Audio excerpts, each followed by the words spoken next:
peserta didik dan prasarana sekolah.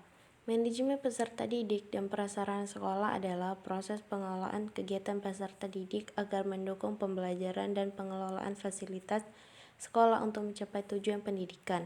Manajemen peserta didik meliputi perencanaan, pembinaan, dan pengembangan siswa, sementara manajemen prasarana mencakup analisis kebutuhan, pengadaan, pengaturan, penggunaan, pemeliharaan, serta inventarisasi dan penghapusan sarana dan prasarana.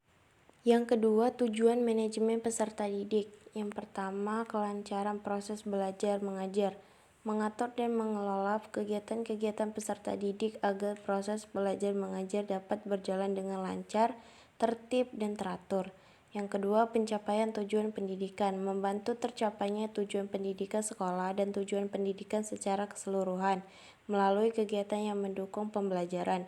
Yang ketiga, pengembangan potensi peserta didik, menyalurkan dan mengembangkan pengetahuan, keterampilan, bakat, minat, serta memenuhi aspirasi dan kebutuhan peserta didik untuk mencapai potensi maksimal mereka.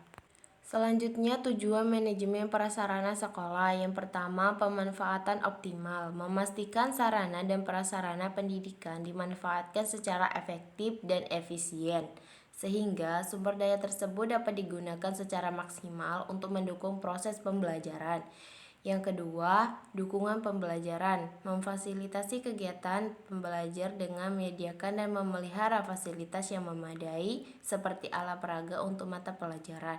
Yang ketiga, efektivitas proses belajar, membantu proses pembelajaran berjalan lebih efektif dan efisien dengan menyediakan lingkungan belajar yang kondusif melalui kelengkapan prasarana. Prinsip-prinsip manajemen peserta didik dan prasarana sekolah. Yang pertama, bagian dari keseluruhan manajemen sekolah. Kegiatan manajemen peserta didik harus selaras dan mendukung tujuan besar manajemen sekolah secara keseluruhan.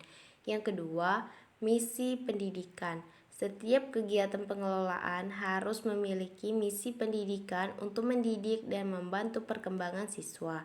Yang ketiga, menyatukan perbedaan, mengelola dan menerima keberagaman latar belakang peserta didik untuk menciptakan suasana yang harmonis dan kondusif. Yang keempat, pengembangan diri, mengelola peserta didik sebagai upaya untuk mengembangkan pengetahuan, keterampilan, bakat, minat, dan aspirasi mereka secara optimal. Yang kelima, efisiensi dan efektivitas, mengelola prasarana agar dapat memberikan manfaat maksimal dengan penggunaan sumber daya yang paling efisien. Yang keenam, keadilan, memastikan semua peserta didik memiliki akses yang sama terhadap prasarana yang tersedia. Yang ketujuh, fungsi dan tujuan. Prasarana dikelola dengan tujuan untuk mendukung proses belajar mengajar dan pencapaian tujuan pendidikan secara keseluruhan. Selanjutnya, tujuan manajemen peserta didik dan prasarana sekolah. Tujuan manajemen peserta didik adalah melancarkan, menertibkan, dan teraturnya kegiatan peserta didik agar mendukung tercapainya tujuan pembelajaran dan pendidikan secara keseluruhan. Sementara, tujuan manajemen prasarana adalah memastikan sarana dan prasarana pendidikan digunakan secara efektif dan efisien untuk mendukung proses belajar mengajar. Keduanya berfokus pada pengelolaan sumber daya untuk mewujudkan potensi peserta didik dan mencapai tujuan lembaga pendidikan. Manfaat manajemen peserta didik dan prasarana sekolah. Yang pertama, meningkatkan kualitas pembelajaran. Yang kedua, meningkatkan motivasi siswa. Yang ketiga, mengurangi masalah disiplin.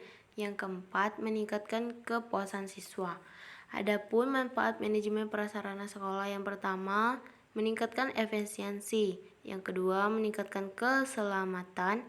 Yang ketiga, meningkatkan kenyamanan. Yang keempat, mendukung pembelajaran. Baik, mungkin itu saja materi yang bisa saya sampaikan. Adapun kesimpulan dari materi yang telah saya sampaikan.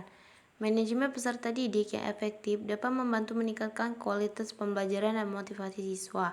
Manajemen prasarana sekolah yang efektif dapat membantu meningkatkan efisiensi, keselamatan, dan kenyamanan dalam lingkungan sekolah. Dengan demikian, manajemen peserta didik dan prasarana sekolah dapat mendukung terciptanya lingkungan belajar yang efektif dan inklusif.